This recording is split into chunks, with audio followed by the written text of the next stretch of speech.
Magandang araw mga kababos. Narito ang latest news ngayon sa PBA. Joshua Monson extended ang kontrata sa Titan Ultra. Barangay Ginebra may bagong import para sa Governor's Cup.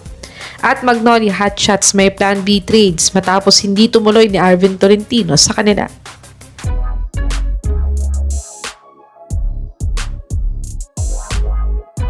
Si Joshua Monson nga ang pinaka-star player ng Titan Ultra ngayon at siya din ang leading scorer nila pagdating sa mga local players nila.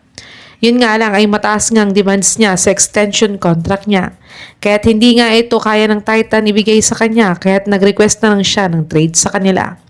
At TNT nga sana ang trade partner sana nila ngayong off-season. Kasado na sana ang Ray ng Batak at Glenn Cobuntin to Joshua Monson trade. Yun nga lang ay nagdemand nga ang Titan na si Henry Galinato na lang ang isama at huwag na si Cobuntin sa trade. Kaya't dahil dito nga hindi nga pumayag ang TNT dito. Kaya't ayon nga sa sources PH ay automatic nga na na-extend ang kontrata ni Monson hanggang matapos lang ang Governor's Cup. Sa tingin mga kababos, saang team dapat mapunta si Joshua Monson next season? I-comment nyo na po yan sa baba. Dumako naman tayo sa balitang may bago na daw na import ang Barangay Ginebra sa Governor's Cup. Hindi nga makakapaglaro si Kabayan Brownlee ng ilang buwan para sa Barangay Ginebra. Ito ay dahil nga sa injury na natamo niya sa Gilas stint niya. Kaya't last Wednesday nga ay pumunta nga agad si Coach Tim Cone sa Amerika para mag-scout ng bagong import nila. At kagabi nga lang ay ayon sa source na Tiebreaker Times ay nakuha na nga ng Gene King si Riley Grigsby bilang replacement import nila sa Governor's Cup.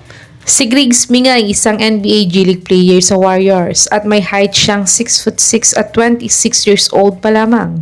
At siya ay nag-average ng 5.8 points, 4 rebounds, 1.2 assists, 0.3 steals, 0.3 blocks, 33% 3-point shooter at 100% free throw shooter sa kanyang 2025-2026 NBA G League season. Sa tingin mga kababos, madadala kaya ni Grigsby ang Gene Kings ngayong Governor's Cup? I-comment nyo na po yan sa baba. Tumungo naman tayo sa Plan B trade ng Magnolia Hotshots.